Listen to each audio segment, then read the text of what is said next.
ज्ञानतिमिरान्धस्य ज्ञानाञ्जनशलाकया चक्षुरुन्मिलितं येन तस्मै श्रीगुरवे नमः।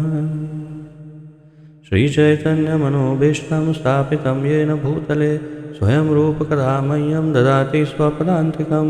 वन्देऽहं श्रीगुरुं श्रीयुतपदकमलं श्रीगुरुन् वैष्णवांश्च श्रीरूपं साग्रजातं सहगण रघुनाथान्वितं तं सजीवं साद्वैतं सावधूतं परिजनसहितं कृष्णचैतन्यदेवं श्रीराधाकृष्णपादान् सहगण ललिता श्रीविशाखान्वितांश्च। हे कृष्ण करुणा सिंधु दीनबंधु जगत्पते गोपेश गोपिकाकांत राधाकांत नमोस्तुते। तप्त कांचन गौरांगी राधे वृंदावनेश्वरी वृषभानुसुते देवी प्रणमामि हरिप्रिये। वाञ्छाकल्पतरुभ्यश्च कृपा सिन्धुभ्य एव च पतितानां पावनेभ्यो वैष्णवेभ्यो नमो नमः। अनन्तकोटिवैष्णववृन्द की जय। नमः ओं विष्णुपादाय कृष्णप्रेष्ठाय भूतले श्रीमते जयपताका स्वामिन् इति नामिने। नमो आचार्यपादाय निताय कृपाप्रदायने गौरकथाधामदाय नगरग्रामतारिणे। नमः ओं विष्णुपादाय कृष्णप्रेष्ठाय भूतले श्रीमते भक्तिवेदान्त स्वामिन् इति नामिने। नमस्ते सारस्वते देवे गौरवाणी प्रचारिणे निर्विशेषशून्यवादी पाश्चात्यदेशतारिणे। जय श्री कृष्ण चैतन्य प्रभु नित्यानंद श्री अद्वैत गदाधर श्रीवासादि गौरभक्तवृंद। हरे कृष्ण कृष्ण कृष्ण हरे हरे हरे राम राम राम हरे हरे। हरे कृष्ण कृष्ण कृष्ण हरे हरे हरे राम राम राम हरे हरे। हरे कृष्ण कृष्ण हरे हरे हरे राम राम राम हरे हरे।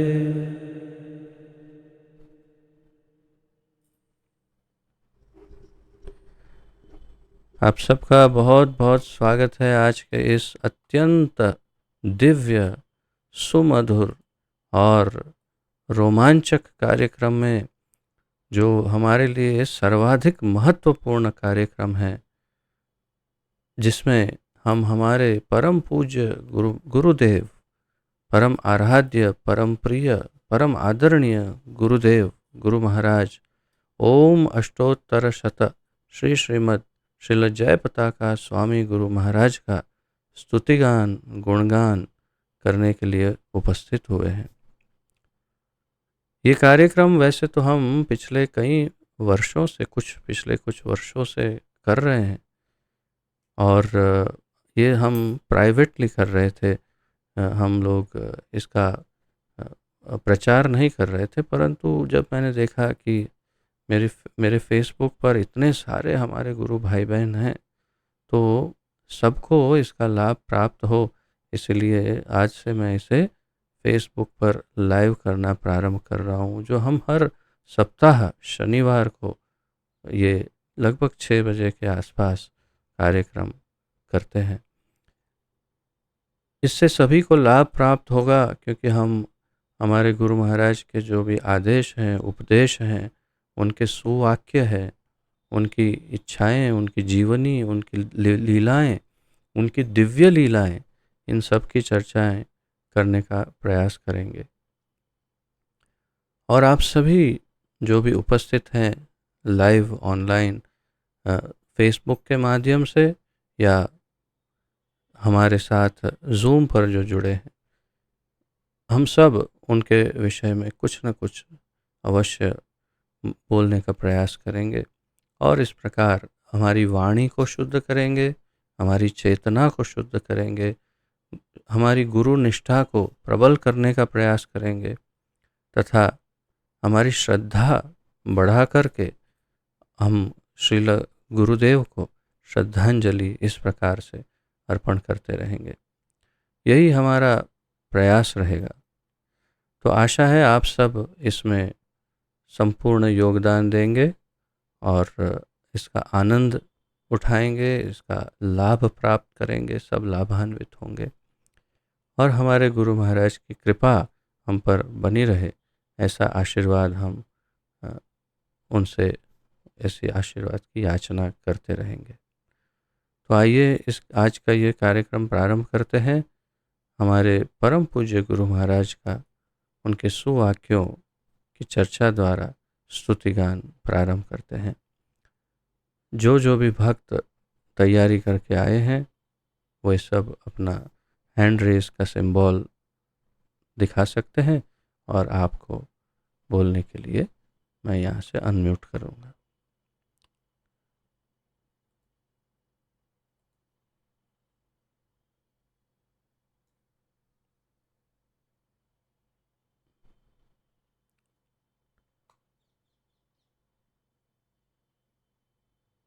शिव शंकर माइती प्रभु।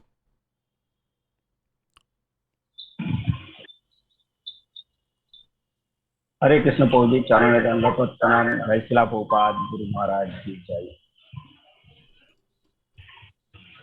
मुझे वो पसंद है जो प्राकृतिक है। मुझे जूस में चीनी मिलाकर पसंद नहीं है। मुझे सीधे फ्रूट जूस पीना पसंद है। जो स्वाभाविक है वो मेरे पसंद है। ओम विष्णुपाद परमहंस परिव्राजकाचार्य अष्टोत्तर श्री श्रीमद श्रील जयप्रकाश स्वामी गुरु महाराज, 1 जून 2014, मुंबई, भारत। गुरु महाराज ऐसा कहना चाहते हैं, हमें शुद्ध भक्त चाहिए जिसमें कोई पाखंड ना हो, जिसमें कोई मिलावट ना हो। ऐसा भक्त गुरु महाराज को बहुत पसंद है, जो भगवान के शुद्ध नाम का प्रचार करे, जप करे और संकीर्तन करे। ऐसा भक्त गुरु और भगवान दोनों को प्रिय होता है। इस संदर्भ में श्रीमद् भगवद गीता में एक श्लोक है, 18 अध्याय 65वां श्लोक। मन मना भव मत भक्तो मत यामी मम नमस्कुरु मामे वैश्वसी सप्तम ते प्रति जाने प्रिय होसी में। सदैव मेरा चिंतन करो, मेरा भक्त बनो, मेरी पूजा करो और मुझे नमस्कार करो। इस प्रकार तुम निश्चित रूप से मेरे पास आओगे। मैं तुम्हें वचन देता हूँ क्योंकि तुम मेरे परम प्रिय हो। हरे कृष्ण। धन्यवाद प्रभु जी, बहुत ही अच्छी तरह से आपने इस विषय को समझाया। बहुत महत्वपूर्ण विषय है। गुरु महाराज कह रहे हैं कि उन्हें सीधा फ्रूट जूस पसंद है, उसमें चीनी पानी आदि कुछ मिला करके उसको परिवर्तित करना ये उनको पसंद नहीं है। और जैसे कि आपने बताया, वे कहना चाहते हैं कि उन्हें शुद्ध भक्त, बिल्कुल सादा सीधा सरल स्ट्रेट फॉरवर्ड भक्त जो है वे अधिक प्रिय है। और क्यों न हो, स्वाभाविक है, किसी भी गुरु को या किसी भी आचार्य को सरलतम भक्त ही अधिक प्रिय होते हैं। विशेष करके सबसे महत्वपूर्ण बात यह है कि भक्त जो है वो बहुत ही सरल होना चाहिए। सरल भक्ति का अर्थ क्या है? सरल कौन होता है? जिसके अंदर आडंबर ना हो, बनावट ना हो, इसमें किसी प्रकार का दिखावा ना हो, जो हृदय में जो सोच रहा है वही बाहर प्रस्तुत कर रहा हो। हृदय में कुछ और बाहर कुछ, इस प्रकार का जो ना हो। केवल वेशभूषा से भक्त ना हो, जो अंदर से और बाहर से दोनों से एक ही हो, उसे सरल भक्त कहते हैं। तो ऐसी ही भक्ति फल प्रदान करती है। अगर हम आडंबरी भक्ति करते हैं, अंदर से कुछ और हैं और बाहर कुछ और प्रस्तुत कर रहे हैं, तो उससे कोई फल नहीं मिलने वाला। हम चाहे उसको कैसा भी सोचे, हाँ भौतिक फल शायद मिल सकता है, मिलता है, क्योंकि ये कलयुग है। कलयुग में कैटब धर्म का प्रचलन होना यह निश्चित है, निर्धारित है, इसलिए आपको निश्चय ही भौतिक कुछ फल प्राप्त हो भी सकता है, परंतु बाद में जो परिणाम आएंगे वो इतने अति भयानक हो सकते हैं कि जिसकी हम कल्पना भी नहीं कर सकते। उससे तो अच्छा है हम सामान्य संसारी जीव बनकर रह जाए, वो और उचित है। आडंबर करके या बनावट करके अपने आप को भक्ति में प्रस्तुत करे, उससे कई गुना अच्छा है कि हम बहुत ही सामान्य एक जीव बन करके इस प्रकृति में पड़े रहे माया के अंतर्गत। या फिर सर्वश्रेष्ठ यही है कि हम शुद्ध भक्त बन जाए, जैसे भगवान ने, आपने जैसे श्रीमद् भगवद गीता से श्लोक लिया, मन मना भव मद भक्तो मद्याजी माम नमस्कुरु। 2 बार ये श्लोक भगवान ने भगवद गीता में अलग अलग रूप से अलग अलग जगह पर बताया है। पहली कड़ी तो वही है, दूसरी लाइन में थोड़ा चेंज है। ऐसे 2 बार भगवान ने कहा। जब भगवान भगवद गीता में किसी बात को 2 बार कहते हैं तो वो बहुत महत्वपूर्ण होती है। और बहुत शुद्ध भक्ति चाहते हैं भगवान भी, तो हमें बता रहे हैं, प्रस्तुत कर रहे हैं कि क्या करना है। तो मन मना भव मद भक्तो मध्याजी माम नमस्कुरु, मेरे हमेशा मन में मेरा ही विचार करो, always remember Krishna, never forget Krishna. और अ, मेरा भक्त बनो, यानी शुद्ध भक्त बनो, आडंबरी नहीं, ढोंगी नहीं। और मेरा सेवक बनो, मध्याजी माम नमस्कुरु, सिर्फ मुझे ही नमस्कार करो। अर्थात कहने का तात्पर्य है सिर्फ भगवान श्री कृष्ण की ही शरण ग्रहण करो। नमस्कार करो का अर्थ वास्तव में शरण ग्रहण करो ऐसे होता है। अन्यों को अनादर करो ऐसा अर्थ नहीं होता है, यानी कोई सामने देवी देवता कोई बहुत ही, जैसे महादेव हैं, ब्रह्मा जी हैं, या दुर्गा है, या कोई सामने ऐसे कोई देवी देवता हो या कोई हो, तो आप उनके सामने हाथ भी नहीं जोड़ो, ये तो वैष्णव अपराध हो जाएगा, क्योंकि ये सभी वैष्णव हैं। इसीलिए ऐसा कहना नहीं चाह रहे भगवान के किसी को प्रणाम ही नहीं करना है। नहीं नहीं, ऐसी कोई, अगर मैं देख रहा हूँ बहुत सारे भक्त ऐसी भूल करते हैं, वे देवी देवताओं को समुचित आदर भी नहीं देते हैं। हमारे गुरु महाराज ने कभी भी ऐसे सिखाया नहीं है। हमारे गुरु महाराज स्वयं भी देवी देवताओं को योग्य समुचित आदर निश्चय ही देते हैं। तो बस सार यही है इस सुवाक्य का कि हमें शुद्ध भक्त बन करके गुरु महाराज को समर्पित होना चाहिए, जिससे गुरु महाराज प्रसन्न हो और हमें अपना शुभ आशीर्वाद प्रदान करें। उन्हें सरल भक्त पसंद है, सीधे साधे सरल और साफ हृदय के भक्त, जो अंदर है वही बाहर हो, इस प्रकार के। बहुत ही अच्छा विषय चुना आपने, बहुत ही अच्छा लगा। धन्यवाद प्रभु जी। अरुण प्रभु।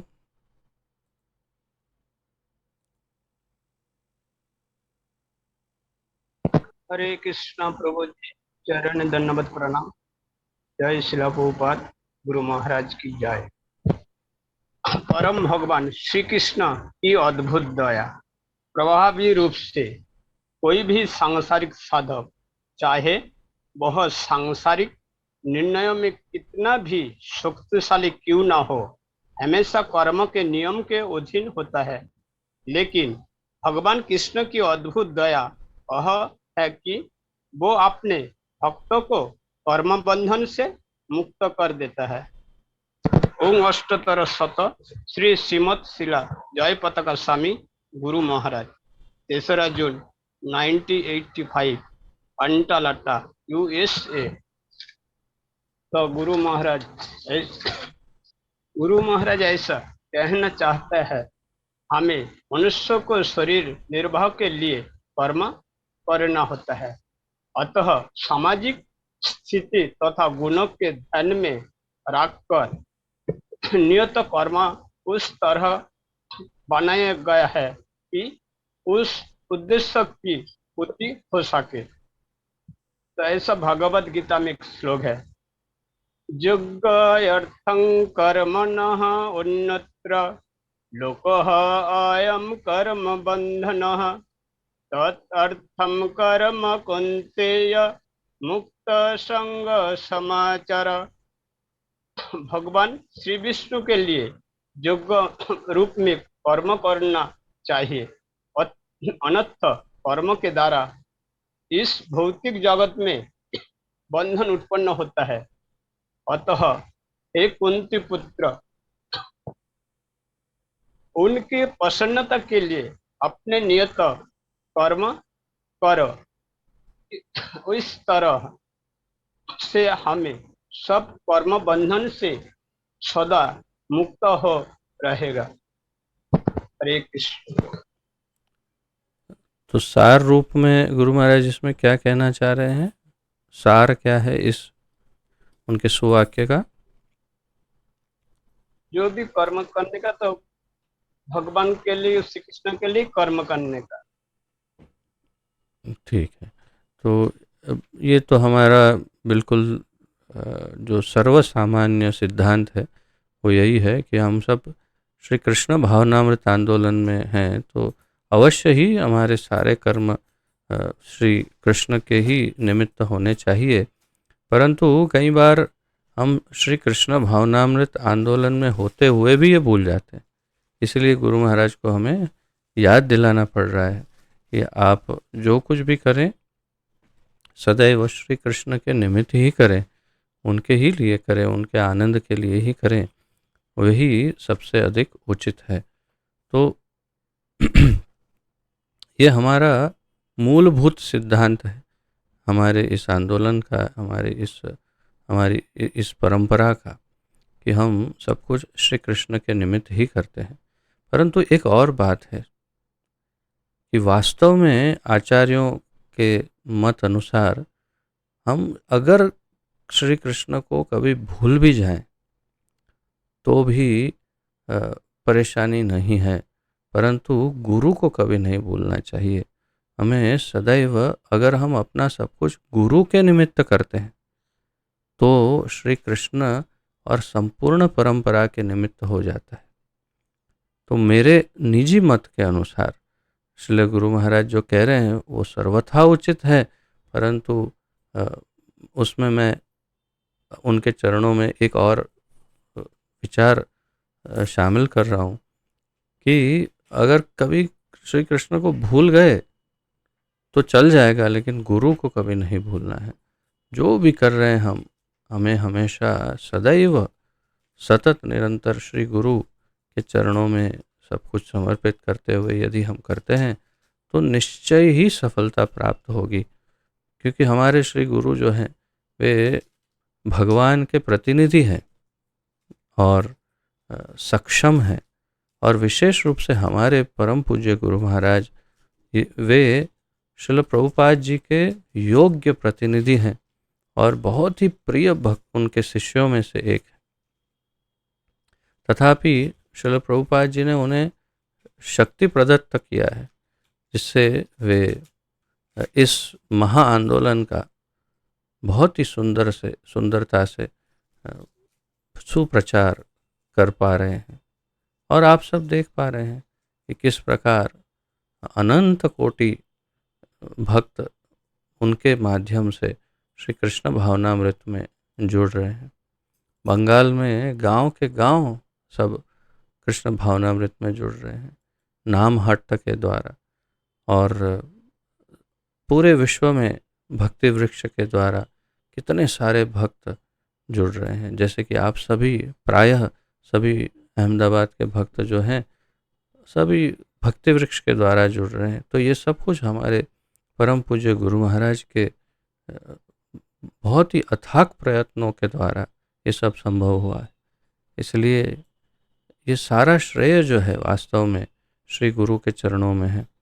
और यदि हम श्री गुरु के चरणों को कभी नहीं भूलेंगे तब तो निश्चित ही हम सफल होंगे। कभी अगर कृष्ण को भूल भी गए तो भी चल जाएगा, परंतु गुरु को नहीं भूलें तो हम हमेशा सफल होंगे। ये मेरा निजी मत, इसमें मैं श्री गुरु चरणों में अर्पित कर रहा हूँ। बहुत अच्छा विषय चुना, धन्यवाद प्रभु जी। हरे कृष्ण। शिव शंकर मंडल प्रभु जी।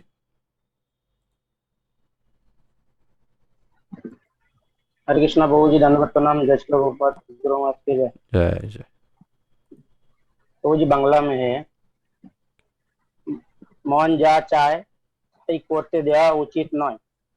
मतलब মন যা চায় তাই করতে দেওয়া অনুচিত। মন অনেক পাগলামি করতেই পারে, কিন্তু মনকে সঠিক পথে রাখার দায়িত্ব বুদ্ধির। परम पूज्य जयप्रताप स्वामी गुरु महाराज श्री कृष्णेर चरणाश्रय से दिया गया। मतलब गुरु महाराज कहना चाहते हैं कि मन जो चाहते हैं वो करना उचित नहीं है। मतलब साथ से मतलब करना उचित नहीं है, लेकिन पगलामी तो मन बहुत कुछ करता है, लेकिन हमारा बुद्धि के हिसाब से हम लोग को काम करना चाहिए आगे। जैसा मतलब जो भगवान की नाम जो जैसा लेना, कुछ गलत काम में जा रहा नहीं जाना, उसमें सोच के जाना चाहिए, ऐसा बता रहे, समझाना चाहते हैं गुरु महाराज। तो इसका अंतर्गत एक श्लोक है प्रभु जी, श्रीमद भगवत गीता में 6 अध्याय का 35 नंबर श्लोक है। असंशय महाबाहो मनो दुर्निग्रह चलम अभ्यासेन तु तंतय वैराग्यन च गिरिहते। मतलब परमेश्वर भगवान बताते हैं क्या, मन तो हमारा जैसा दूषित काम में भी चल जाता है, मतलब बाहर दूसरा कुछ मतलब गलत चीजों में जैसा मन जाए, तो उस टाइम ध्यान रखना होता है कि मन को तब बुद्धि का इस्तेमाल करके मन को थोड़ा रुकना चाहिए, जो अच्छी काम में इस्तेमाल करे। हरे कृष्णा प्रभु जी, धन्यवाद प्रणाम। जय श्री गुरु महाराज। जय। बहुत ही सुंदर विषय चुना और बहुत अच्छी तरह से समझाया। बहुत ही अच्छा लगा मुझे जिस तरह से आपने भगवत गीता का एकदम उपयुक्त श्लोक इसमें आपने प्रस्तुत किया है। तो गुरु महाराज मन के विषय में यहाँ पर बता रहे हैं विशेष रूप से। तो और भगवान ने जैसे भी कहा उसी प्रकार से वास्तव में अर्जुन ने भगवान से पूछा कि चंचलम ही मन कृष्ण प्रमाथि बलवत दृढ़म तस्याहम निग्रहम मन्ये वायोरिव सुदुष्करम। तो मेरा मन तो बड़ा ही चंचल है और वायु को जैसे कंट्रोल करना मुश्किल है, क्या ऐसे ही ये कठिन है, तो क्या करें। तो भगवान तब ये श्लोक उन्हें कहकर बताते हैं कि तुम अभ्यासेन तु कौन्तेय वैराग्येन च गृह्यते। आप अभ्यास करो, प्रैक्टिस करो और वैराग्य के द्वारा मन को कंट्रोल में करो। तो हमारे लिए किस प्रकार का अभ्यास आवश्यक है। जैसे कि हमारे गुरुजनों ने जिस प्रकार से अपने जीवन के आचरण द्वारा हमें बताया, तथा उन्होंने जो शास्त्रों में जिस प्रकार हमारे पूर्ववर्ती आचार्यों ने बताया, विशेष रूप से हमारे भक्ति मार्ग में किस प्रकार हम मन को कंट्रोल कर सकते हैं, तो वो श्रील प्रभुपाद जी ने बहुत सुंदर ढंग से प्रस्तुत किया कि आप अपने अपने पूरे जीवन को कृष्ण भावना भावित बनाइए। अर्थात सुबह मंगला आरती से लेकर के भगवान का शयन हो तब तक आप पूर्ण जीवन को उसी प्रकार यदि ढाल देते हैं तो अपने आप ही मन संपूर्ण बिल्कुल परफेक्ट कंट्रोल में आ जाएगा और उसके लिए कोई प्रयास नहीं करना पड़ेगा। उस प्रक्रिया में धीरे धीरे धीरे प्रैक्टिस हो जाएगी, तो अभ्यास है ना तो कौनते अभ्यास भी हो जाएगा। और उतना ही नहीं, साथ ही साथ वैराग्य भी उत्पन्न हो जाएगा, क्योंकि कृष्ण भावनामृत आंदोलन जो है उसमें निश्चय ही वैराग्य उत्पन्न होगा जब हम ज्ञान की चर्चा करेंगे, भगवान के सुवाक्यों का, भगवत गीता का, भागवत का, श्री चैतन्य चरितामृत आदि का अध्ययन करेंगे, भक्ति रसामृत सिंधु, उपदेशामृत आदि का अध्ययन करेंगे, तो निश्चित रूप से हमें वैराग्य उत्पन्न होगा और इस प्रकार हम मन को संपूर्ण रूप से कंट्रोल कर सकते हैं। लेकिन परम आवश्यक है कि हम शुद्धता से पालन करें। जैसे सबसे पहले आज हमने चर्चा की कि कैसे बिल्कुल शुद्ध, पारदर्शी और सरल भक्त होना जरूरी है। अर्थात ये सब कुछ बिल्कुल निष्ठा और श्रद्धा पूर्वक हमें पालन करना होगा, तभी ये संभव है, अन्यथा ये संभव नहीं हो पाएगा। तात्पर्य क्या है, तात्पर्य है कि जैसे श्रील प्रभुपाद जी ने बताया है, पूरा डेली प्रोग्राम उसे हमें फॉलो करना होगा। सुबह 3:30-4 बजे उठ करके मंगला आरती से लेकर संपूर्ण मॉर्निंग प्रोग्राम श्रीमद् भागवत तक। फिर आप अपने कार्य में चले जाइए। अगर आप गृहस्थ हैं तो आप अपने कार्य में बैठे बैठे कुछ न कुछ श्रवण कीजिए, क्षमा करिए, कीर्तन कीजिए, सुन सकते हैं। श्रवण करने में कोई परेशानी नहीं है।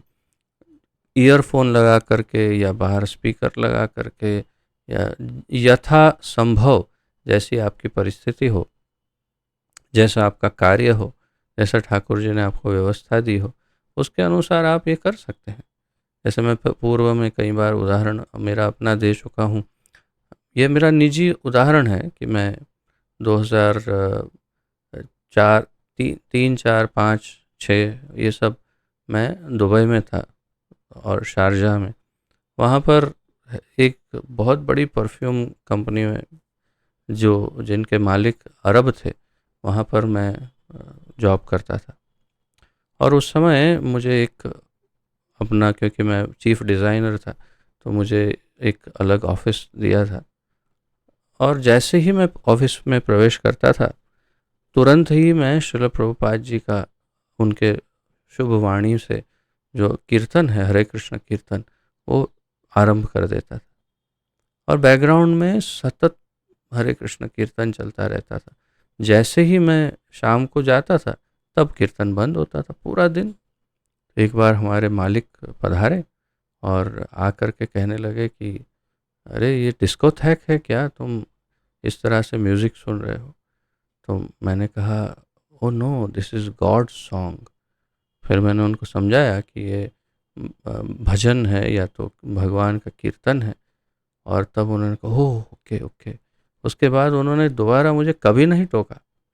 और अगर वे आते तो रूम के बाहर, दरवाजे के बाहर आकर खड़े हो जाते। फिर मैं कीर्तन की आवाज़ बंद करता और फिर वो अंदर आके अपना जो उनको कहना है वो कहते। तो तात्पर्य क्या है कि यदि आप शुद्धता से, हृदय से इसको फॉलो करने का प्रयास करेंगे, तो भगवान भी ऐसी व्यवस्था बनाएंगे कि आप चाहे किसी भी परिस्थिति में हो, गृह थाको वने थाको, सदा हरि बोले डाको, आप कभी भी हरि बोल सकते हैं। और हरि कीर्तन, महामंत्र का कीर्तन सुनिए, प्रवचन सुनिए, और जैसे यथासंभव आप इसका पालन कर सकते, तो पूरा दिन आपका उसमें जाएगा। यदि आप मंदिर में हो, ब्रह्मचारी हो, तब तो बात ही और है, आपका वैसे ही कृष्ण भावना भावित जीवन है। और फिर संध्या आरती करना सब परिवार के साथ मिल कर के। घर में जो है गृहिणियाँ, तो आप सब निश्चय ही इस संपूर्ण प्रोग्राम को फॉलो करिए। घर में शुद्धता का सबसे ज़्यादा ध्यान रखिए। हमेशा शुद्ध भोग बना करके अर्पण करिए ठाकुर जी को। सब कुछ उनके ही लिए बनाइए। और गुरु के माध्यम से भोग लगाना होता है, कभी सीधा भगवान को भोग नहीं लगता है। गुरु को दिखाना होता है भोग, और उनसे प्रार्थना करनी होती है कि हे गुरुदेव, कृपया आप ये भोग ठाकुर जी को अर्पण कीजिए। तो इस प्रकार यदि जीवन को ढालेंगे और घर में भी वही वातावरण बना रहेगा, सदैव कीर्तन या हरे कृष्ण महामंत्र का जप या प्रवचन सुनते रहेंगे, तो अवश्य ही, निश्चय ही आपका जीवन सफल होगा। जैसे मेरी पत्नी का उदाहरण है। मैं यहाँ पर कार्य कर रहा होता हूँ, वे पाकशाला में, जो ठाकुर जी की भोगशाला है, जिसे किचन कहते हैं आधुनिक भाषा में, वहाँ पर जब वे कार्य कर रही होती है, तो वहाँ पर वे हमेशा कोई न कोई प्रवचन सुनती है। बहुत वरिष्ठ हमारे कोई भी जो इस्कॉन के प्रचारक हैं, गुरु महाराज का कोई प्रवचन या फिर कोई अन्य वरिष्ठ भक्तों का प्रवचन वो अवश्य सुनती है। और इस प्रकार से उस चेतना से वो भोग बनाती है। तो ये इस प्रकार का जीवन आप सब ढाल सकते हैं, तभी आप इस परीक्षण में खरे उतर सकते हैं। तो वास्तव में मूल रूप से हम किस प्रकार हमारे जीवन को ढालते हैं, उसके अनुसार हमारा मन जो है वो कंट्रोल में रहेगा। यदि कोई कहे कि हम हिमालय चले जाएं और अपने मन को कंट्रोल करके बैठ जाएंगे, तो ये इस आधुनिक काल में तो ये हास्यास्पद है, मजाक की तरह है। ऐसा नहीं हो सकता है, इस आधुनिक काल में संभव ही नहीं। और आप देख रहे हैं आधुनिक काल में लोगों का की मति कैसे भ्रमित हो रही है, कैसे कैसे भयानक कपड़े पहनते हैं, कैसा कैसा भयानक बर्ताव करते हैं। अभद्र अभद्र अभद्र, सब जगह अभद्रता फैल रही है, अशुद्धि, यहाँ तक कि मंदिर के अंदर भी चड्डी पहन पहन के घुस जाते हैं, इतने छोटे छोटे कपड़े पहन के आते हैं। घर में जैसे पहनते ऐसे पुरुष भी बनियान पहन करके मंदिर में आ जाते हैं। क्या करते हैं समझ में नहीं आता है। यानी उनके समझ में ही कुछ नहीं आ रहा कि जीवन में क्या योग्य है क्या अयोग्य है। ऐसी अभद्रता जहाँ फैली है, वहाँ पर यदि हम ये सब नहीं करेंगे तो मन कैसे कंट्रोल में आएगा। इसलिए जो श्रील प्रभुपाद जी ने प्रोग्राम दिया है, यदि उसका पालन करेंगे तो सबसे अच्छी तरह से हम अपने मन को कंट्रोल कर पाएंगे। सबसे सरल विधि है हरे कृष्ण महामंत्र जप कीर्तन तथा संपूर्ण प्रोग्राम जो श्रील प्रभुपाद जी ने बताया उसके अनुसार अपने जीवन को ढालना। बस इतना ही है। बहुत अच्छा विषय चुना आपने, धन्यवाद प्रभु जी।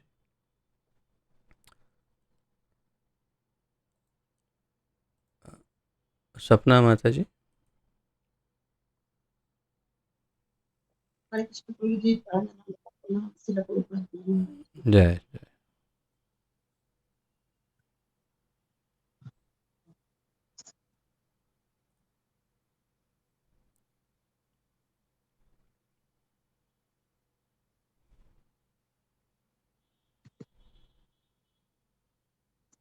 क्या हमारे लिए अध्ययन करना आवश्यक है? श्रील प्रभुपाद ने कहा है कि यदि हम उसके पुस्तक को अध्ययन नहीं करते हैं तो हमारा संशय हो सकता है, जिसके उत्तर उन्हें पुस्तकों में प्राप्त कर सकते हैं और इसके कारण हम नीचे भी गिर सकते हैं। ओम अष्टोत्तर शतो परम पूज्य श्रील जयपताका स्वामी गुरु महाराज, 18 जून 2020, बेंगलोर, भारत। गुरु महाराज हमें प्रश्न करते हैं कि हमारे लिए अध्ययन जरूरी है। फिर उसका उत्तर देते हुए गुरु महाराज बताते हैं कि हमारा मन में अनेक प्रश्न होते हैं, उसके समाधान करने के लिए हमें अध्ययन अर्थात श्रील प्रभुपाद पुस्तक पढ़ना चाहिए। अध्ययन के लिए अगर हम आत्मा के उदाहरण के लिए अगर हमें आत्मा के विषय में जानना है, हम भगवत गीता में दूसरे अध्याय पढ़ेंगे तो हम आत्मा के बारे में समझा सकते हैं। अगर हम अध्ययन नहीं करेंगे तो हमारा प्रश्नों का समाधान प्राप्त नहीं होंगे तो हम अपराध भी कर सकते हैं। इसलिए श्रील प्रभुपाद का पुस्तक का अध्ययन करना चाहिए।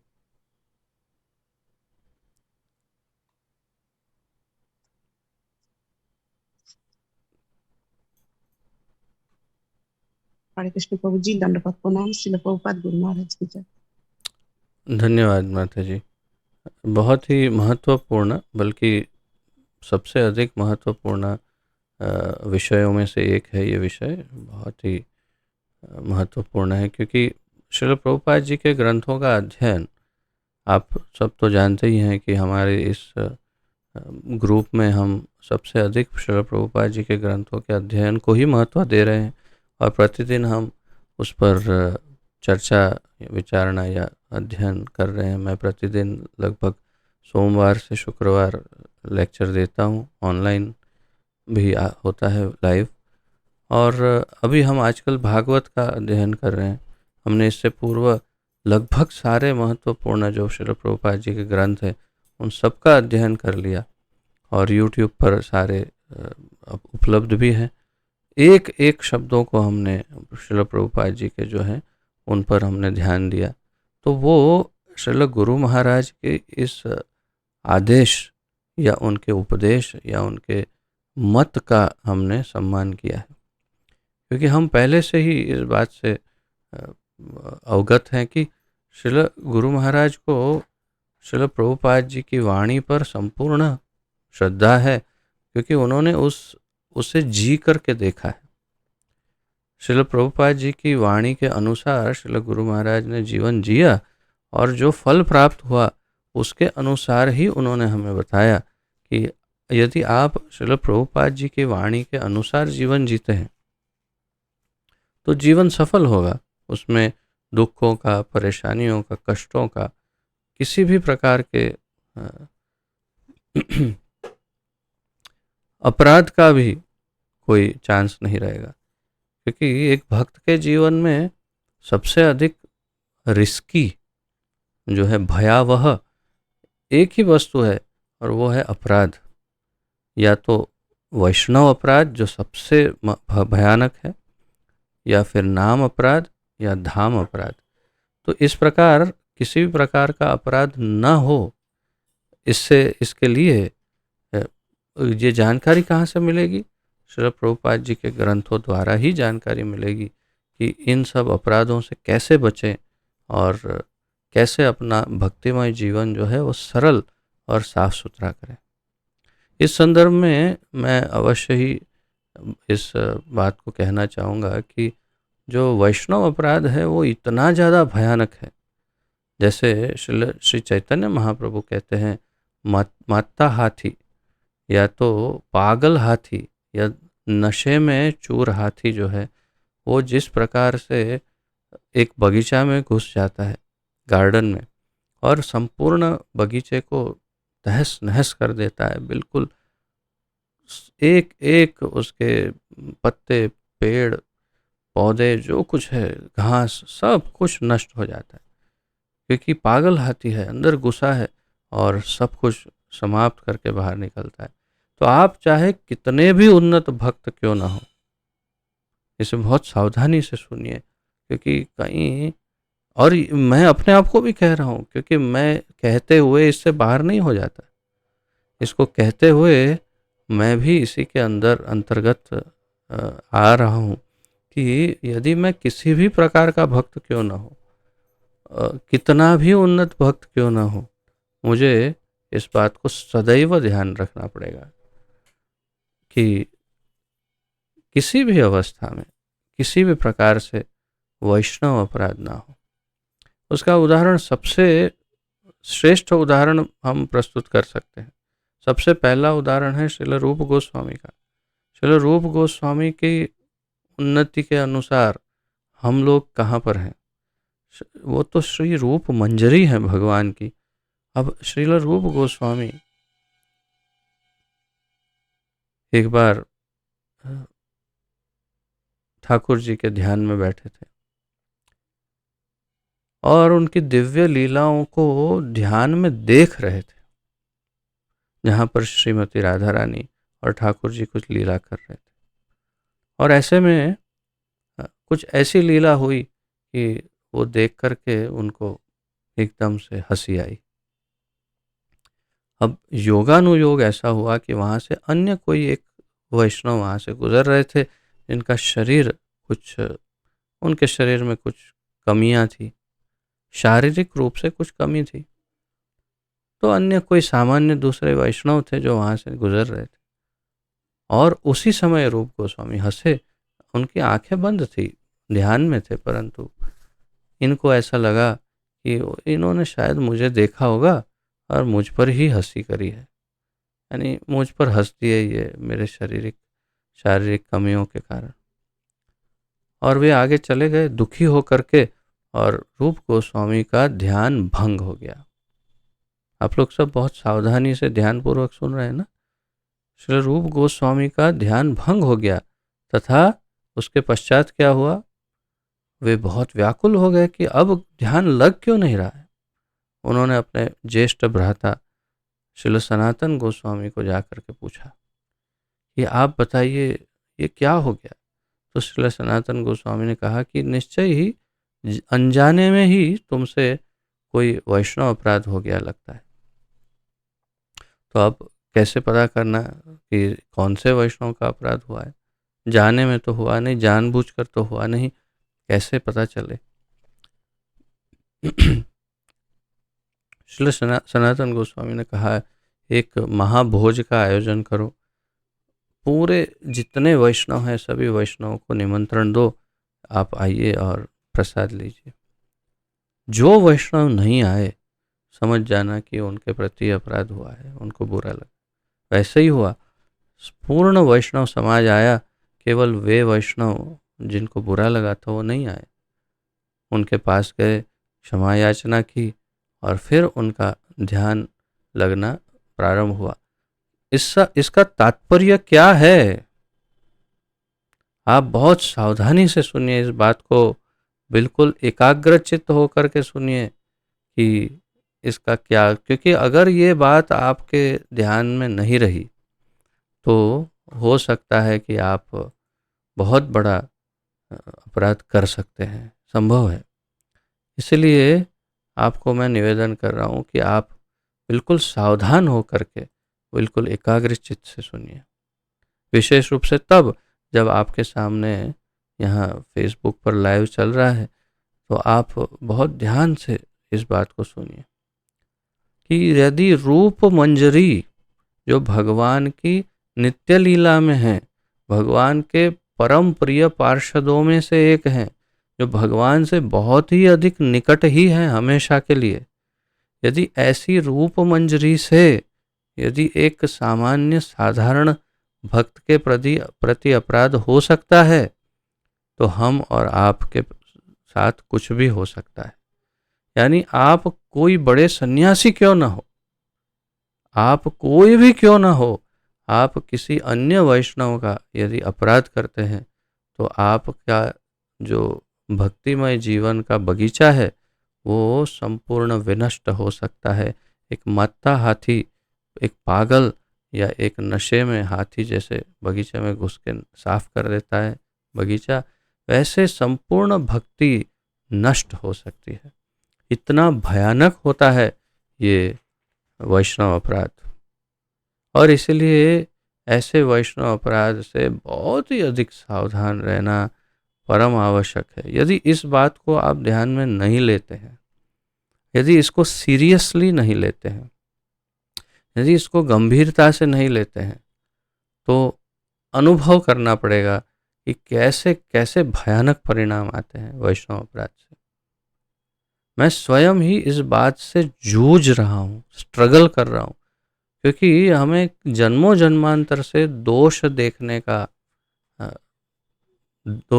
की आदत पड़ गई है। दोष दर्शन, फॉल्ट फाइंडिंग, ये हमारा स्वभाव हो गया है।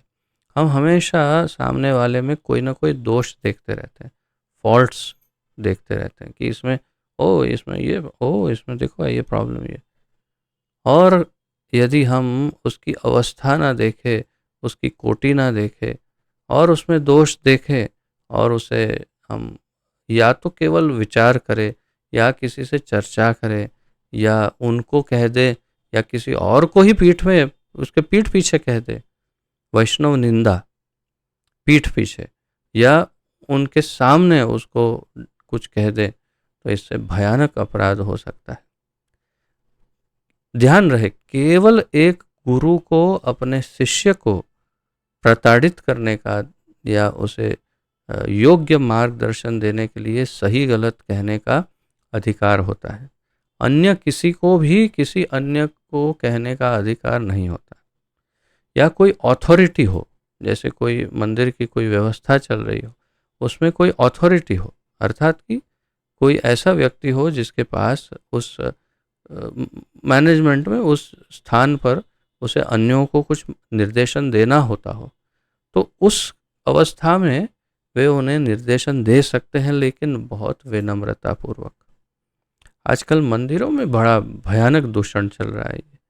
मंदिरों में लोगों को कोई इस बात का भान ही नहीं, किसी से भी बहुत ही बुरी तरह कैसे भी पेश आते हैं, बर्ताव करते हैं। विशेष रूप से जो नए नए भक्त आते हैं मंदिर में, उनके साथ किसी भी तरह से वे बहुत ही बुरी तरह से बुरा बर्ताव करने लग जाते हैं, बहुत ही क्रुद्ध होकर बात करते हैं, या तो बहुत बुरी भाषा में बात करते हैं, बहुत ही कड़क भाषा में बात करते हैं।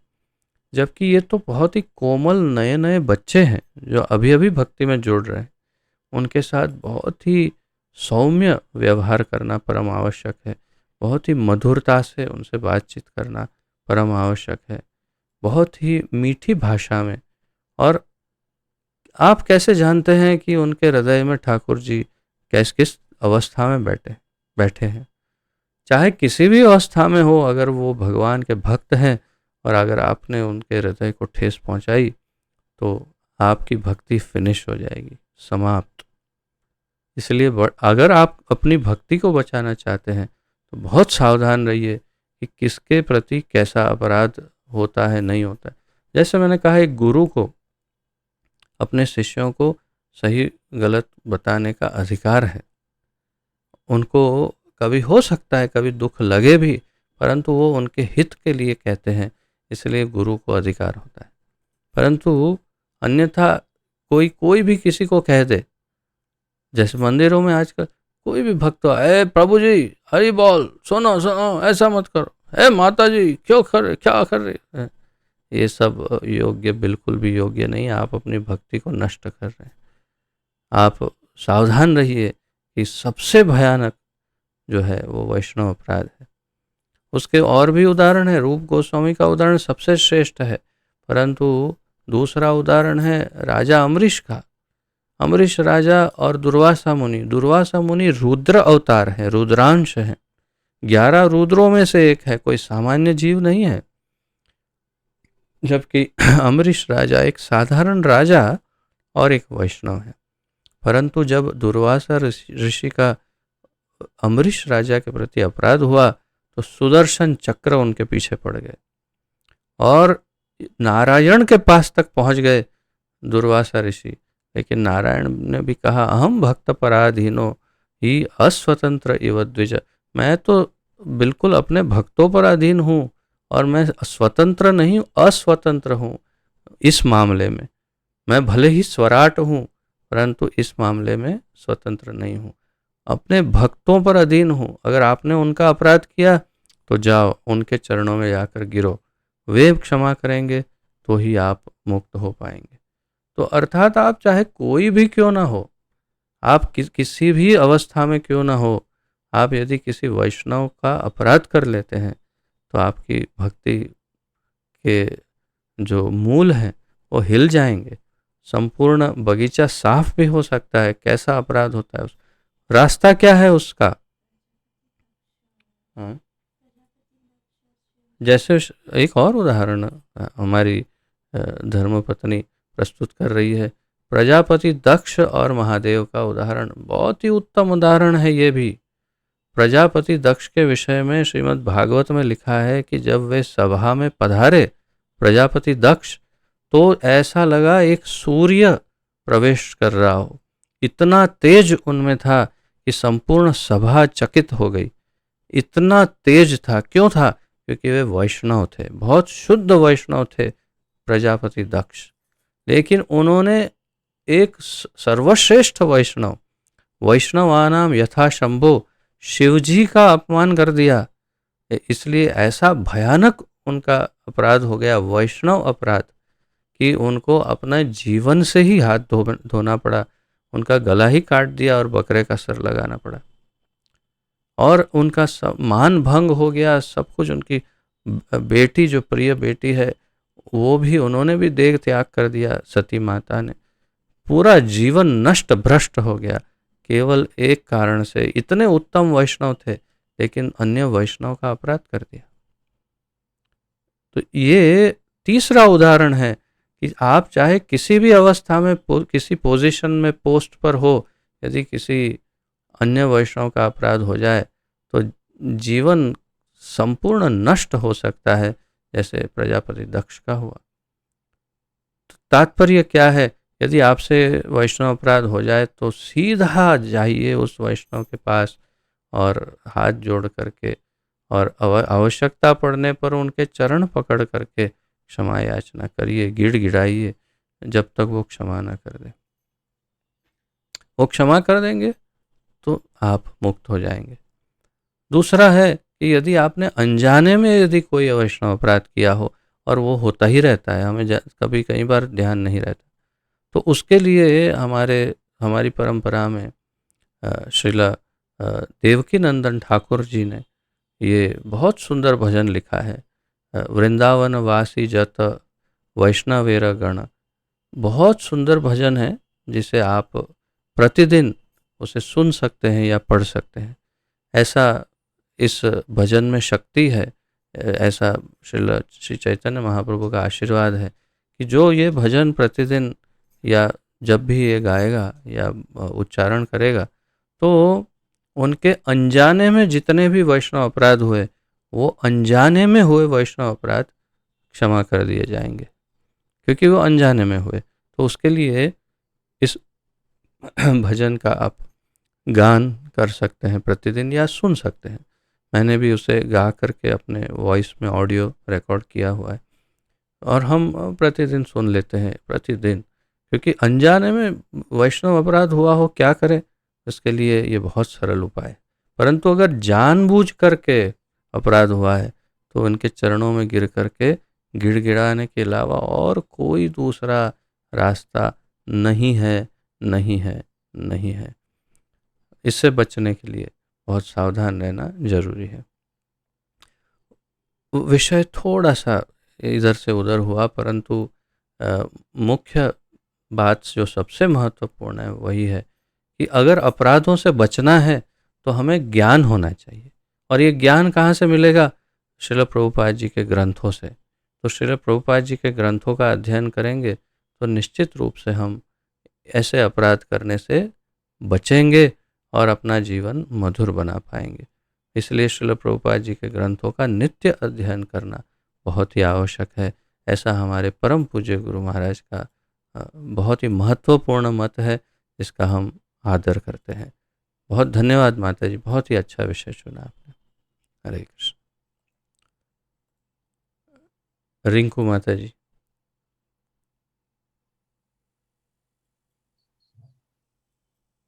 हरे कृष्णा बाबू जी, धन्यवाद, प्रणाम, जय श्री प्रभुपाद गुरु महाराज की जय। जितनी अधिक शुद्ध होगी, विश्वास होगा, ही अधिक व्यक्ति भक्तिमय सेवा कर सकेंगे। इसलिए भक्ति विनोद ठाकुर ने कहा कि पवित्र नाम का खरीदने के लिए मुद्रा धन नहीं, श्रद्धा है। ओम अष्टोत्तर शत श्रीमद शिला जय पताका स्वामी गुरु महाराज 9 दिसंबर 2020 श्रीधाम मायापुर। गुरु महाराज जी ये बताना चाहते हैं कि जितना अधिक व्यक्ति का भगवान का ऊपर और गुरु का ऊपर विश्वास श्रद्धा रहेगा, तो उतना अधिक भक्ति में सेवा प्राप्त कर पाएंगे। तो हमें श्रद्धा नहीं रहेगा, विश्वास नहीं रहेगा, तो भगवान का कर पाएंगे। इसे हमें सीख मिलता है, हमें गुरु और भगवान का ऊपर श्रद्धा और विश्वास बढ़ाना होगा। और इस सुंदर पे श्रील भक्ति विनोद ठाकुर जी ने बताते हैं, पवित्र नाम का खरीद करने के लिए एकमात्र मूलधन श्रद्धा। और गुरु महाराज जी बताना चाहते हैं कि हमें श्रद्धा और विश्वास होगा, तब जाके अच्छा से भक्तिमय सेवा कर पाएंगे। श्रद्धा शब्दे विश्वास कहे सुदृढ़ निश्चय, कृष्ण भक्ति कहिले सर्व कर्म कृत है। अर्थात श्रद्धा और विश्वास के साथ दृढ़ निश्चय का साथ भगवान की भक्ति करना है, और कृष्ण भक्ति करने सर्व कर्म कृत होता है। हरे कृष्ण प्रभु जी, धन्यवाद, प्रणाम, जय श्री प्रभुपाद गुरु महाराज की जय। बहुत ही महत्वपूर्ण बात कही है माता जी ने, और सबसे मूल बात तो है श्रद्धा। यदि हम श्रद्धा नहीं रख पाएंगे तो फिर आगे कैसे बढ़ेगी हमारी गाड़ी। आदौ श्रद्धा, श्रील रूप गोस्वामी कहते हैं सबसे पहले प्रथम ही तो श्रद्धा है। अगर श्रद्धा होगी तभी तो आगे भक्ति की गाड़ी बढ़ पाएगी। अनेक उसके जो स्तर हैं, जो श्रील रूप गोस्वामी बताते हैं, वो स्तर कैसे पार होंगे जब तक श्रद्धा नहीं होगी। और बहुत ही उपयुक्त श्लोक बताया माता जी ने कि श्रद्धा शब्द विश्वास पालन का मूल है, अर्थ है। अर्थात श्रद्धा का अर्थ है विश्वास पालन, बहुत ही सुदृढ़ विश्वास पालन। और भक्ति श्रील भक्ति विनोद ठाकुर भी अनेक बार अनेक जगहों पर श्रद्धा के ऊपर बहुत बल देते हैं और ये भी कहते हैं कि अवश्य रक्षिबे कृष्ण विश्वास पालन। अगर हम विश्वास पालन करेंगे कि कृष्ण रक्षा हमारी करेंगे किसी भी अवस्था में, तभी तो हम भक्तिमय जीवन को जी पाएंगे। अगर कृष्ण पर ही श्रद्धा नहीं तो फिर हम क्या करेंगे? हम कभी इंश्योरेंस एजेंट के पास जाएंगे, डॉक्टर के पास जाएंगे, हॉस्पिटल जाएंगे, यहाँ जाएंगे और अपनी सुरक्षा के लिए कुछ न कुछ व्यवस्था करेंगे, चौकीदार रखेंगे, कुत्ता रखेंगे, बंदूक रखेंगे घर में, कुछ रक्षा के लिए कुछ न कुछ उपाय करते रहेंगे और वैक्सीन लगाएंगे, ये करेंगे वो करेंगे, कुछ न कुछ प्रयास करते रहेंगे। जैसे बड़े बड़े आधुनिक भौतिक बिजनेसमैन या बड़े बड़े लोग करते हैं, ऐसा सब करना चालू कर देंगे।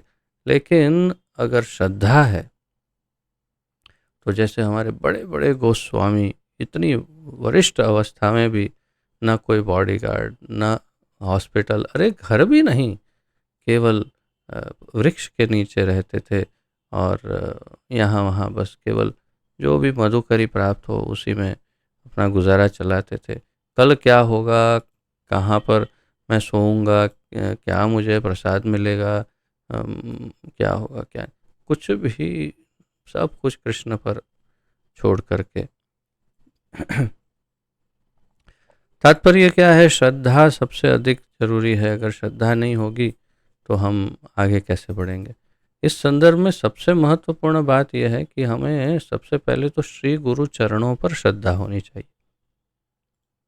और इस कार्यक्रम जो आज हम अभी यहाँ कर रहे हैं, उस कार्यक्रम का हेतु ही हमारे परम पूज्य, परम आदरणीय, परम प्रिय गुरु महाराज ओम अष्टोत्तर शत श्री श्रीमद श्री जयपताका स्वामी गुरु महाराज के पावन श्री चरणों पर हमारी श्रद्धा सुदृढ़ हो, मजबूत हो। इसीलिए हम ये कार्यक्रम कर रहे हैं, ताकि इन चर्चाओं के द्वारा हमारी श्रद्धा श्री गुरु चरणों में बहुत ही दृढ़ हो जाए। और ये सबसे अधिक आवश्यक है। अगर गुरु चरणों में श्रद्धा मजबूत होगी तो हमारा भक्तिमय जीवन जो है वो तर जाएगा। श्रद्धा पकड़ने का अर्थ है, अर्थात कि हम अगर श्रद्धा हमारी प्रबल है तो हमने उसको पकड़ा है ठीक से, उसका अर्थ ये है। और अगर हम श्री गुरु चरणों को पकड़ के रखेंगे तो गुरुदेव तो जाने वाले हैं ठाकुर जी के पास, तो अवश्य ही हम उनके पीछे पीछे उनके चरण पकड़ करके ठाकुर जी के पास पहुंच सकते हैं। निश्चय ही श्री गुरुदेव हमें बड़ी सुव्यवस्था के साथ ठाकुर जी के पास पहुंचाने के लिए तत्पर है, परंतु कम से कम यदि हमने उनके चरणों को पकड़ के रखा है तो भी ये निश्चित हो जाएगा कि हम उनके साथ साथ पहुंच जाएंगे भगवान के पास। तो ये बहुत ही आवश्यक है श्रद्धा। बहुत ही अच्छा विषय भी चुना, बहुत अच्छी तरह से प्रस्तुत किया माता जी, बहुत ही धन्यवाद। हरे कृष्ण। धन्यवाद प्रभु जी। हरे कृष्ण।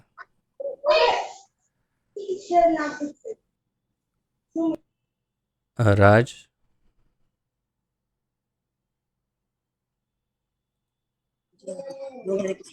हरे कृष्ण प्रभु जी, धन्यवाद प्रणाम। जय श्री गुरु महाराज की जय। जितनी अधिक श्रद्धा होगी, विश्वास होगा, उतना ही अधिक व्यक्ति भक्तिमय सेवा प्राप्त कर सकेगा। श्रील भक्ति विनोद ठाकुर जी ने कहा कि पवित्र नाम को खरीदने के लिए मुद्दा धन श्रद्धा है। परम पूज्य श्रील जयपताका स्वामी महाराज 9 सितंबर 2020 श्रीधाम मायापुर। इसमें गुरु महाराज हमें ये समझाना चाहते हैं कि हमारे अंदर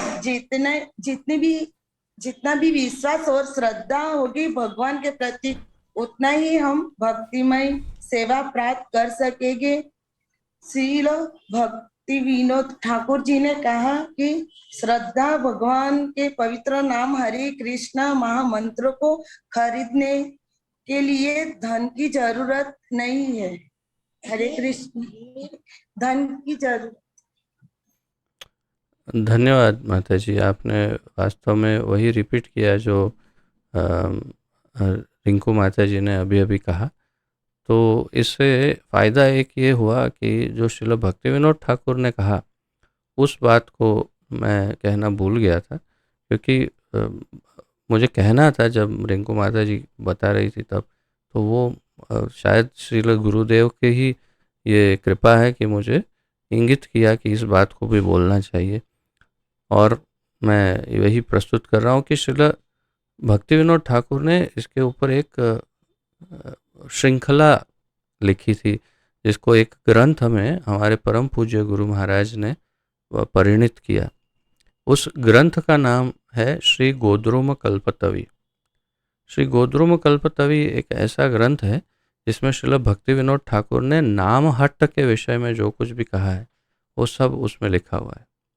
यदि आप कभी नाम हट्ट या भक्ति वृक्ष कर रहे हैं तो नाम हट्ट या भक्ति वृक्ष क्या है उसके विषय में संपूर्ण जानकारी उस ग्रंथ के अंदर दी हुई है कि किस प्रकार से नाम हट्ट करना चाहिए या भक्ति वृक्ष चलाना चाहिए, उसका मूल सिद्धांत क्या है, उसे बहुत ही सुंदर ढंग से श्रील भक्ति विनोद ठाकुर ने इस ग्रंथ में समझाया है, श्री गोद्रुम कल्पतवी में।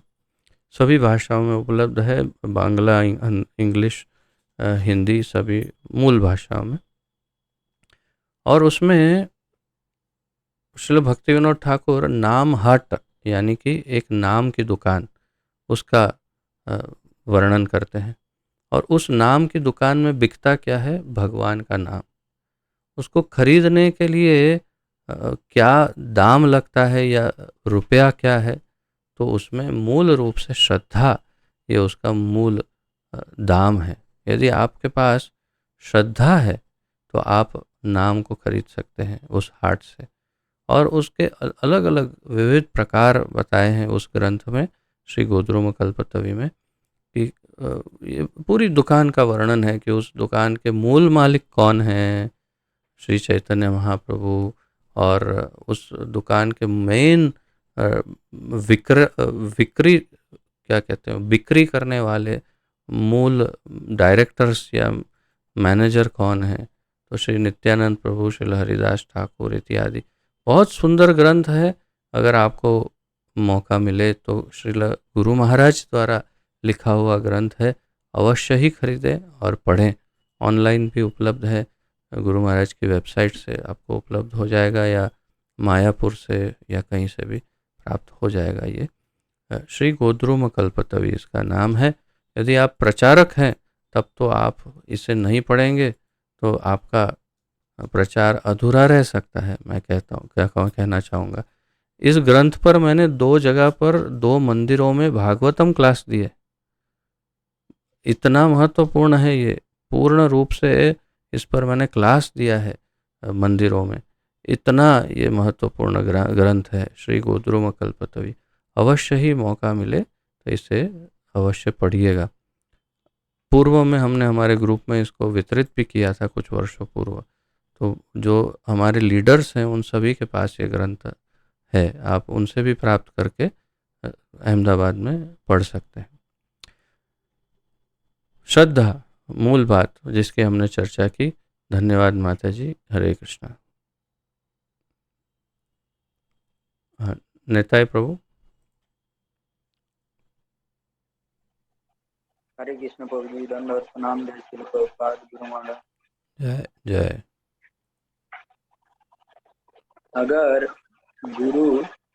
अगर हम गुरुदेव की मदद करते हैं, यदि हम उनकी कुछ जिम्मेदारी को अपने कंधे पर लेते हैं और कुछ सेवा करते हैं, कुछ जिम्मेदारी निभाते हैं, तो हम गुरुदेव के और अधिक प्रिय हो जाते हैं।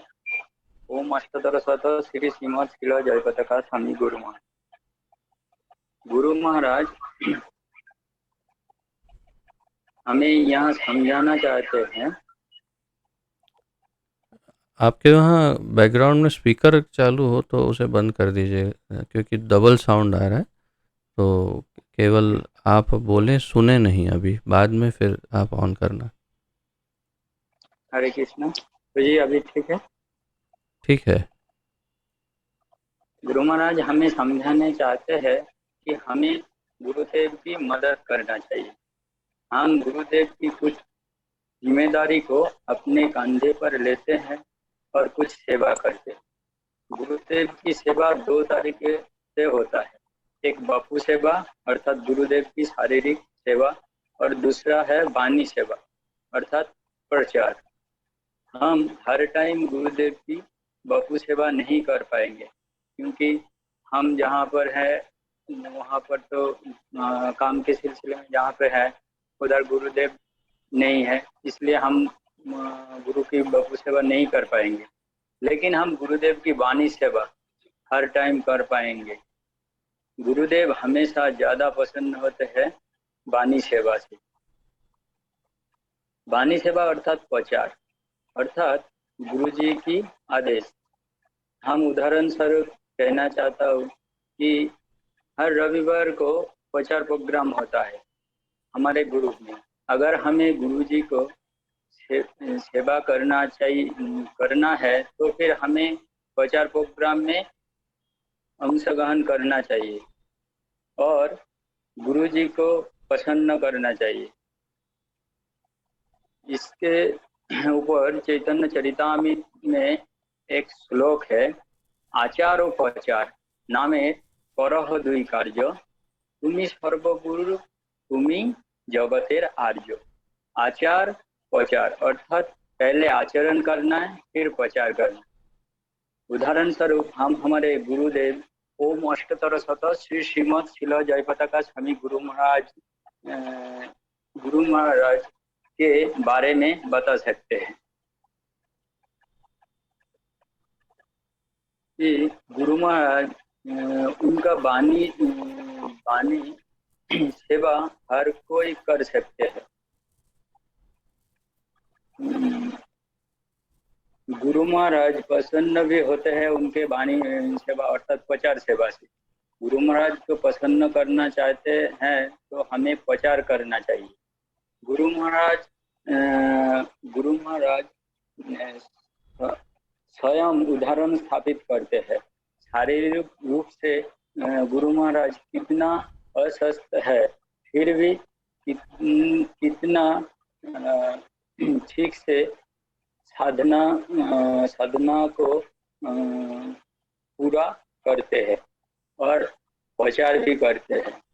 सुना है पूर्वे गुरु महाराज जी एक दिन में 3-4 शहर में प्रचार करते थे। अभी भी गुरु महाराज इतना असुस्थ होने के बाद भी रोज शाम को चैतन्य चरितामृत का प्रवचन ऑनलाइन चालू है।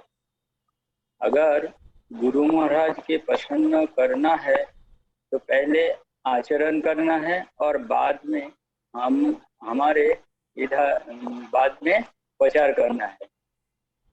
जैसे हम बता सकते हैं इधर हमारे 7-8 सत्संग होता है।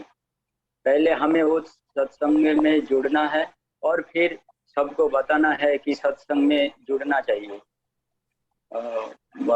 फिर इस तरह से भी हम गुरु की सेवा कर सकते हैं और गुरु महाराज इसमें बहुत प्रसन्न भी होंगे। अगर ये बहुत ऐसे मनुष्य है जो बाहर प्रोग्राम में जाने से जाते नहीं है, तो हमें उनसे ये भी बताना है कि हमारे जैसे एक बांग्ला में और हिंदी में भी प्रभु जी आपका भी कैलाश होता है और बांग्ला में भी एक सत्संग होता है। बस हमें उस मनुष्य को उसका आईडी और उसका तरीका सब बताना है कि आप घर बैठे ही सत्संग करो। इस तरह भी हम प्रचार कर सकते हैं और इस तरह प्रचार करके हम गुरु महाराज को प्रसन्न कर पाए। हरे कृष्णा। प्रभु जी, इसके बारे में हम ज़्यादा तो बोल नहीं पाए। बहुत ज़्यादा बोल अगर पाए हैं आप, और समय मर्यादा को ध्यान में रखना चाहिए। 2 मिनट बोलने चाहिए। आप काफ़ी ज़्यादा लंबा किए हैं, तो जितना हो सके संक्षिप्त में बोलना चाहिए।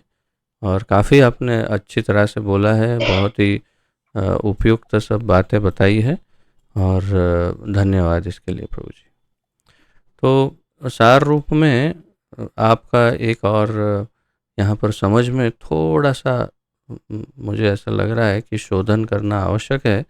आप कह रहे हैं कि वाणी सेवा और वपु सेवा दोनों है, उसमें से अधिक महत्वपूर्ण वाणी सेवा है गुरुदेव की, और वाणी सेवा का अर्थ है प्रचार नहीं। वाणी सेवा का ऐसा कोई अर्थ नहीं है कि सिर्फ प्रचार। वाणी सेवा का अर्थ है गुरु महाराज के गुरु मुख पद्म वाक्य चित्ते ते करिया एख्य आर न करे हो मोने आशा। कोई भी गुरु महाराज के मुखारविंद से जो भी वाक्य निकलता है, उनका जो आदेश है, उनकी जो इच्छा है, वो सब कुछ हमारे लिए परम धर्म है। और उनको अगर हम पालन करते हैं तो उसे वाणी सेवा कहते हैं। अगर हम प्रचार करते रहेंगे और गुरु महाराज कुछ बोलते रहेंगे, वो तो बोलते रहेंगे, हमें तो बस प्रचार करना है, ये बहुत भयानक हो जाएगा। इसलिए आपकी इस अंडरस्टैंडिंग को बदलना आवश्यक है। आपकी समझ में इसको शोधन करना आवश्यक है कि सिर्फ प्रचार करना आवश्यक, पर ये इससे पर्याप्त नहीं है। गुरु महाराज के वचनों पर ध्यान देना, उनके आदेशों पर ध्यान देना, उनकी वाणी पर अपना ध्यान देना, उनकी इच्छाओं की पूर्ति करना, ये है वाणी सेवा। उन्होंने एक बार मुखारविंद से जो कहा वो होना चाहिए, वही गुरु मुख पद्म वाक्य, उनके मुखारविंद से जो निकला है वही हमारा परम धर्म है, और उसको पालन करना आवश्यक है। उसी को वाणी सेवा कहते हैं। केवल प्रचार करना वो वाणी सेवा नहीं है। ये अलग बात है कि उनकी इच्छा ये है कि हम प्रचार करें, परंतु हो सकता है उनकी कोई और भी इच्छा हो, उनके वो कुछ भी कह दे, तो वे जो भी कहते हैं उनका पालन करना ये हमारा परम धर्म होना चाहिए। और वपु सेवा वाणी सेवा दोनों महत्वपूर्ण है, लेकिन शारीरिक सेवा यदि प्राप्त हो तो उचित है, नहीं हो तो जैसे मैं हमेशा बताता हूँ, लोग मानते हैं कि वपु सेवा यानी मसाज, बॉडी मसाज। वपु सेवा का क्या अर्थ है? बॉडी मसाज करो बस। अरे नहीं, वपु सेवा भी बहुत प्रकार से हो सकती है। श्रील गुरुदेव की जो भी व्यवस्थाएं हैं, उन सभी व्यवस्थाओं में अपना योगदान देना, उनको धन दान में देना, दान नहीं कहेंगे, उसे हम अर्पण करना कहेंगे, क्योंकि वो तो गुरु दक्षिणा होगी और वो कभी पर्याप्त नहीं होगा। आप चाहे कितना भी दे दो, पर्याप्त नहीं होगा। उनके एक बहुत ही प्रिय शिष्य, बहुत ही वंदनीय पूजनीय शिष्य ने जब गुरु महाराज का ऑपरेशन था तब अपना घर बेच दिया। उन्होंने घर बेच करके 50 लाख रुपया ऐसा कुछ उत्पन्न किया और सीधा गुरु महाराज के ऑपरेशन के लिए दे दिया, और वे रेंट के घर में रहने के लिए भाड़े के मकान में चले गए, किराए के मकान में। तात्पर्य क्या है? तात्पर्य यह है कि गुरु महाराज के लिए किसी भी प्रकार से उनकी व्यवस्था में अपना कोई भी प्रकार से योगदान देना, जैसे उनका वर्चुअल बुक टेबल चल रहा है मायापुर में, उनमें कुछ योगदान देना, या उनके रहने की व्यवस्था करना, उनके शिष्यों, विशेष रूप से उनके सेवकों जो हैं उनकी व्यवस्था देखना। जैसे अभी हमारे बहुत ही प्रिय श्री माधवकांत प्रभु जी यहाँ पधारे थे वृंदावन, और ये वास्तव में तो ये इस प्रकार ओपन मंच में कहने की बात नहीं, परंतु मैं अवश्य कहना चाहता हूँ, क्योंकि इससे उनकी सरलता का प्रदर्शन हो रहा है, उससे उनकी सादगी का, उनकी नेकी सच्चाई का प्रदर्शन हो रहा है। इसलिए मैं ये यहाँ पर कहना चाहता हूँ। माधवकांत प्रभु जी बैठे थे और उनके कंधे से अचानक ये उत्तरी जो है ऐसे गिर गई। जब उत्तरी गिर गई तो मैंने देखा कि पीछे जो कुर्ता है उसमें इतना बड़ा छेद है। माधव कांत प्रभु जी जो गुरु महाराज के इतने निकटतम सेवक हैं, इतने सिंपल रहते हैं कि उन्होंने एक फटा हुआ कुर्ता पहना था, उत्तरी से ढका हुआ था। ये उनकी सादगी और साधुता का परिचय है, परंतु हमारा उत्तरदायित्व है कि हम उनके सभी सेवकों को पर्याप्त योग्य जो कुछ भी है वो उनको हमेशा अर्पण करते रहें। और उनकी व्यवस्थाओं को यदि देखेंगे तो वो गुरु महाराज की वपु सेवा ही है। तो ये भी हमारा परम कर्तव्य है, इसे हमें हमेशा ध्यान में रखना चाहिए। तो इस प्रकार आप गुरु महाराज की किसी भी प्रकार से वपु सेवा कर सकते हैं, अनेक प्रकार से कर सकते हैं। इसमें कोई केवल बॉडी मसाज वही एक ही वपु सेवा नहीं होती, और वाणी सेवा केवल प्रचार वही वाणी सेवा नहीं होती। उनकी इच्छाओं का, उनके आदेशों का कई प्रकार से पालन किया जा सकता है। तो इस बात को ध्यान में रखना आवश्यक है। धन्यवाद प्रभु जी। हरे कृष्ण। तापस प्रभु।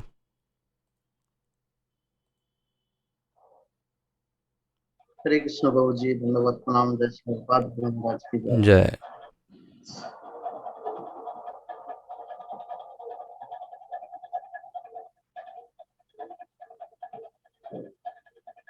ओम अष्टोत्तर शतश्री श्रीमद् जयपद गोस्वामी गुरु महाराज जी की अनंत अमृत वाणी है।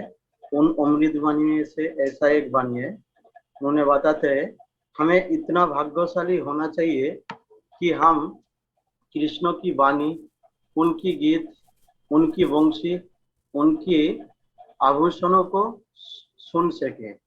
चाहिए कितने भाग्यशाली,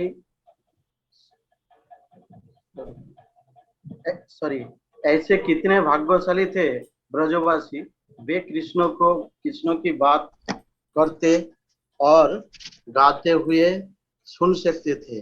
उनके घुंघरुओं की खनक, उनका वंशी की बजाना, ये क्षण के लिए भी अगर हम सोचे कि वह मैं भी ये सब सुनना चाहता हूँ, तो वो एक इच्छा हमें आध्यात्मिक जगत में वापस ले जा सकती है। दुर्भाग्य से लोग अन्य बातें सोचते रहते हैं और हमें इन भौतिक जगत में जन्म के बाद जन्म लेते हैं। यह सोचते हैं कि यह अन्य वस्तु हमें प्रसन्न कर देंगी, किंतु उससे हमें कोई प्रसन्नता प्राप्त नहीं होती, और फिर भी हम किसी और वस्तु के बारे में सोचते हैं। ओम अष्टोत्तर शतश्री श्रीमद् जयपद गोस्वामी गुरु महाराज जी, 5 जून 2023 यूएस।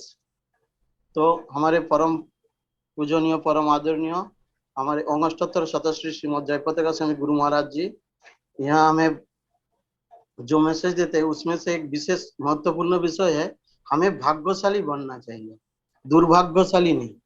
और भाग्यशाली बनने के लिए हमें क्या करना चाहिए?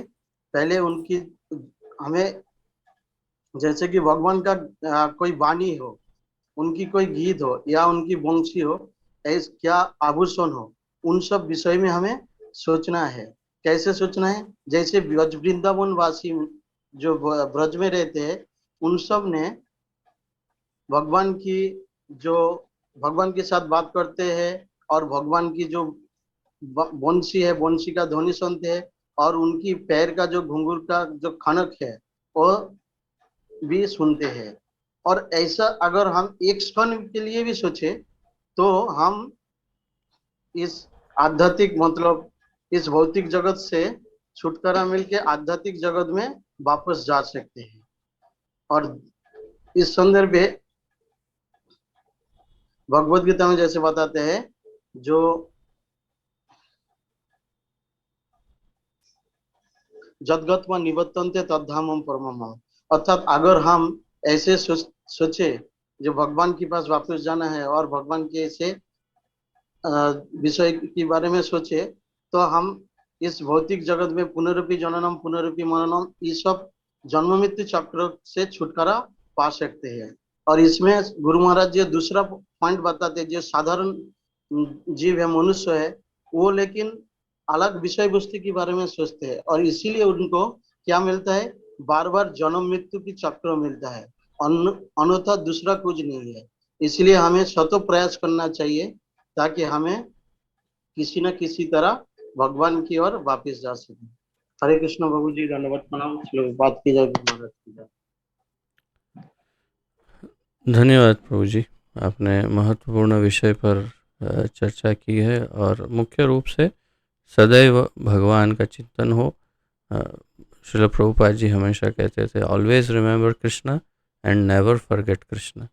सदैव कृष्ण को याद करो और कभी कृष्ण को भूलो नहीं।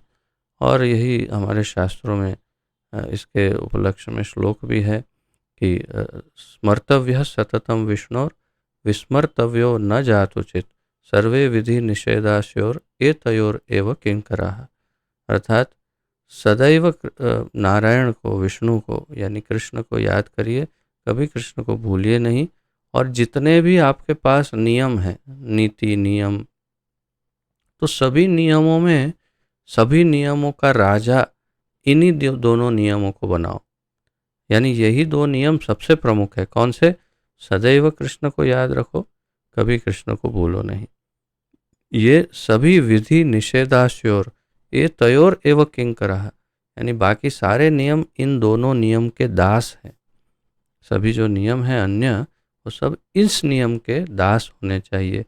सदैव कृष्ण को याद करो, कभी कृष्ण को भूलो नहीं। अगर हम श्री गुरु चरण को सदैव याद रखेंगे तो ये बड़ी बड़ी सरलता से हो जाएगा, क्योंकि हमारे गुरु महाराज मूर्तिमान भगवान के शुद्ध भक्त के प्रतिनिधि हैं। और इसलिए यदि उनके श्री चरणों को भी याद करेंगे तो भी हम सदैव कृष्ण को याद कर पाएंगे। ये और सरल हो जाएगा। इसलिए श्रील गुरु महाराज और श्रील प्रभुपाद, उनके श्री चरणों को सदैव याद करिए और हमेशा कृष्ण को बड़ी सरलता से याद कर पाएंगे। और फिर उनकी, जैसे कि गुरु महाराज ने कहा, धीरे धीरे एडवांसमेंट जब होगा, उन्नति होगी, तो उनकी दिव्य लीलाओं, उनकी दिव्य वस्तुओं का भी चिंतन अपने आप होता जाएगा। जैसे यहाँ श्री वृंदावन धाम में गोपियाँ करती थी। तो इस प्रकार हम यहाँ पर आज श्री गुरु महाराज के पावन चरणारविंद का ध्यान यहाँ पर उसको विराम देते हैं और सदैव इस ध्यान को हमारे हृदय में धारण करते हुए हम इसे इसी प्रकार हर शनिवार को आरंभ करते रहेंगे और इसी प्रकार हम अपने आप को पवित्र करते रहेंगे। आप सब अवश्य जुड़िए हर शनिवार को और कुछ न कुछ गुरु महाराज के महत्वपूर्ण सुवाक्यों से प्रस्तुत करते रहिए। Not very long. एक और प्रस्तुत करते हैं, मेरी पत्नी प्रस्तुत करना चाहती है। 26 दिसंबर 1982 में अटलांटा यूएसए में श्री गुरु महाराज बता रहे हैं,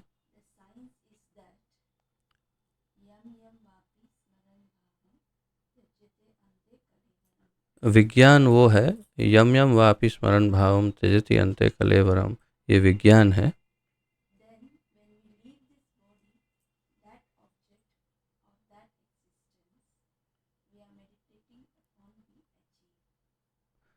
तो विज्ञान ये है कि जो जिस भाव का या जिस वस्तु का, जिस व्यक्ति का हम स्मरण करके शरीर त्याग करते हैं, अगले जन्म में उसी को प्राप्त करते हैं।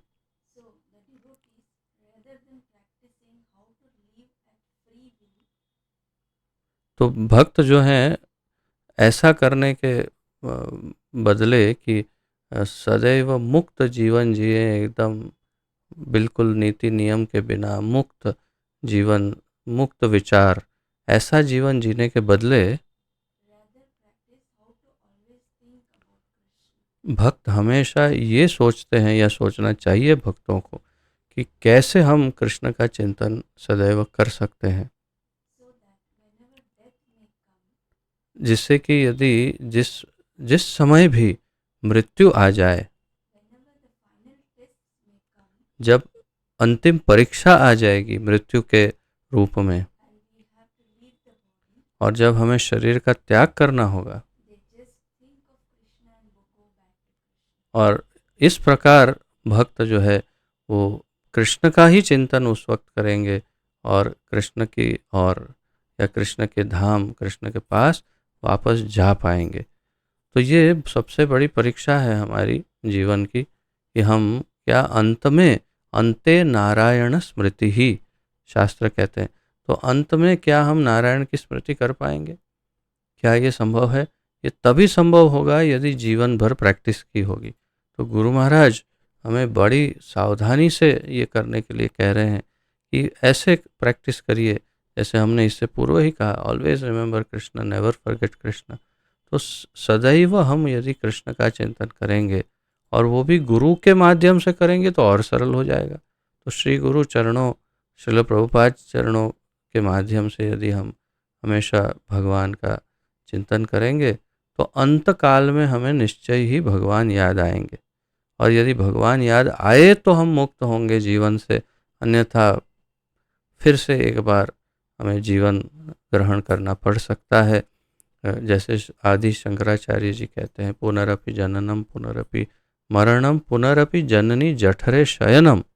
तो बार बार किसी न किसी माँ के गर्भ में आश्रय लेना पड़ेगा, चाहे कुत्ते बिल्ली का हो या फिर मनुष्य का हो, देवता का हो या असुर का हो, कोई भी जन्म लेना नहीं, वापस भगवान के धाम जाना है। तो सदैव कृष्ण का चिंतन और अंत में कृष्ण का चिंतन होना चाहिए। इसलिए भक्तों को बहुत ही सावधान रहना चाहिए, विशेष रूप से जिनकी उम्र ज़्यादा है उन्हें तो बहुत ही अधिक सावधान रहना चाहिए कि सतत निरंतर कृष्ण का चिंतन हो। सतत अगर नहीं हुआ, कहीं लास्ट मोमेंट में गड़बड़ हो गई तो ये एक जो गोल्डन अपॉर्चुनिटी, स्वर्णिम अवसर है, वो कहीं छूट नहीं जाए। सावधान रहिए और सदैव श्री गुरु चरण और श्री कृष्ण का चिंतन करिए। इसी के साथ ही यहाँ पर समाप्त करते हैं। मिलेंगे अगले सप्ताह फिर से इसी कार्यक्रम में, इसी अति पावन सत्संग कार्यक्रम में। आशा है और भी भक्त इसमें जुड़ेंगे। आप सभी से सबको प्रेरणा दीजिए और अंत में आप सब अपना दर्शन भी करवा सकते हैं ताकि सभी भक्त आपको देख पाएँ कौन कौन जुड़े हैं इस कार्यक्रम में। आप सबका बहुत बहुत ही धन्यवाद करता हूँ मैं हृदयपूर्वक, और गुरु महाराज के श्री चरणों में हमेशा आप ध्यान बनाए रखिए और अपनी चेतना को वहीं पर रखिए। बहुत बहुत धन्यवाद। पतित पावन श्रील प्रभुपाद की जय। पतित पावन श्री गुरु महाराज की जय। अनंत कोटि गौर भक्त वृंद वैष्णव वृंद की जय। निताय गौर प्रेमानंदे हरि हरि बोल। वांछा कल्पतरुभ्यश्च कृपा सिंधुभ्य एव च पतितानां पावनेभ्यो वैष्णवेभ्यो नमो नमः। आप सबको दंडवत प्रणाम और आप सबका धन्यवाद। हरे कृष्ण। गुरु महाराज की जय।